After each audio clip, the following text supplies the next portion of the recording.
అందరికీ నమస్కారం. శివశక్తి సాధన యూట్యూబ్ ఛానల్కి వెల్కమ్. టాపిక్ వచ్చేసి మౌంట్ కైలాష్కి కుండలి శక్తికి సంబంధం ఏమిటో తెలుసుకుందాం.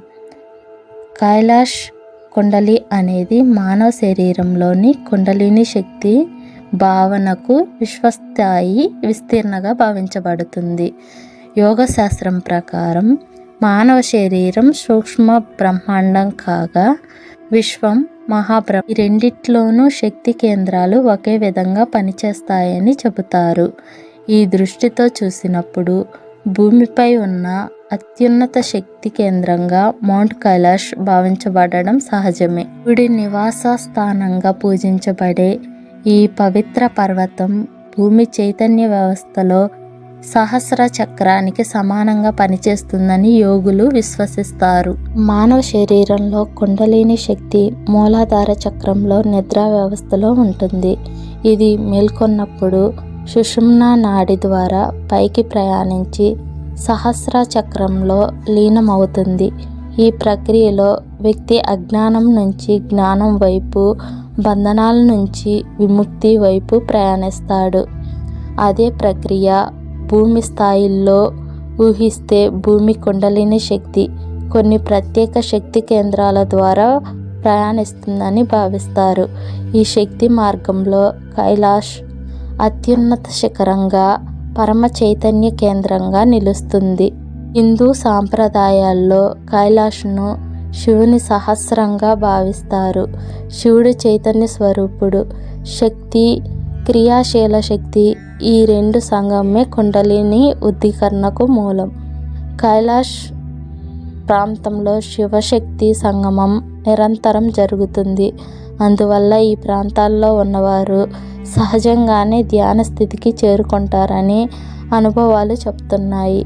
కైలాష్ దర్శనం అనేది కేవలం బౌద్ధిక యాత్ర కాదు, ఇది చైతన్య ఉద్దీకరణ ద్వారా అని యోగులు అంటారు. కైలాష్ కుండలిని తత్వంతో మానస సరోవర సరస్సు ప్రత్యేక స్థానాన్ని కలిగి ఉంటుంది. దీనిని భూమి హృదయ చక్రంగా కొందరు యోగులు పేర్కొంటారు. హృదయ చక్రం ప్రేమ, కరుణ, సమానత్వానికి కేంద్రంగా ఉన్నట్లే మానస సరోవరణం సరస్సు ప్రశాంతంగా, పవిత్రంగా, అంతర్ముఖ శాంతికి ప్రతీకగా భావించబడుతుంది. మానస సరోవర జలాలు అద్దంలా పారదర్శకంగా ఉండడం కూడా ఈ శుద్ధి చైతన్యం స్థితిని సూచిస్తుందని అంటారు. దీనికి విరుద్ధంగా రాక్షసదల్ సరస్సు కూడా అహంకారం, ఉగ్రత, అశాంతికి ప్రతీకగా చూపిస్తారు. ఈ రెండు సరస్సులు పక్కపక్కనే ఉండటం మనసులోని ద్వంద్వ స్వభావాలకు ప్రతిబింబంగా భావించబడుతుంది. ఇలా చుట్టూ చేసే ఘోర యాత్రను కూడా కుండలిని ఉద్దీకరణ ప్రయాణంతో పోలుస్తారు. మూలాధార చక్రం నుండి సహస్ర చక్రం వరకు శక్తి క్రమంగా పెరిగి పైకి ఎగిసే విధంగా భక్తుడు కైలాష్ చుట్టూ ప్రదక్షిణ చేయడం ద్వారా తన అంతర్గత శక్తి కేంద్రాలను శుద్ధి చేసుకుంటాడని విశ్వసిస్తారు. ఈ యాత్రలో అత్యంత కీలకమైన స్థానం రోల్మాలా పాస్. ఇది సుమారు 5630 కిలోమీటర్ల ఎత్తులో ఉంటుంది. ఈ స్థాయిలో కుండలిని మార్గంలో గుండె మరియు ఆజ్ఞా చక్రాల మధ్య మార్గంలా భావించబడుతుంది.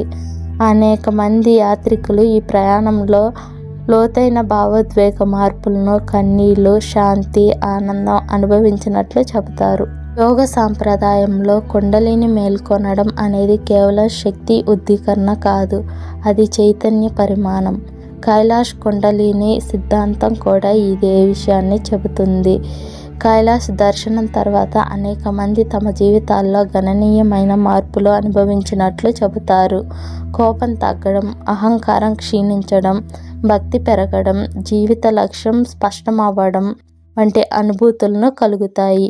ఇవన్నీ శక్తి ఉద్దీకరణ కంటే చైతన్య శుద్ధీకరణకి సంకేతంగా భావించబడుతున్నాయి. కైలాష్ కుండలిని తత్వంలో కాల భావన కూడా ప్రత్యేకమైనది. కొందరు సాధకులు ఈ ప్రాంతంలో ధ్యానం కూర్చుంటే కాలం భిన్నంగా ప్రవహించినట్లు అనుభవిస్తున్నామని చెప్తున్నారు.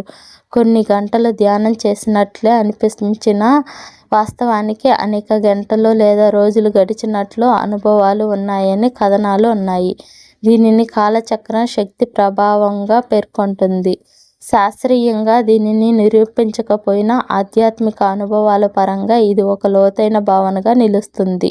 కైలాష్ కుండలిని తత్వం మనకు ఒక గొప్ప సందేశాన్ని ఇస్తుంది. నిజమైన కైలాష్ మనసులో ఉంది.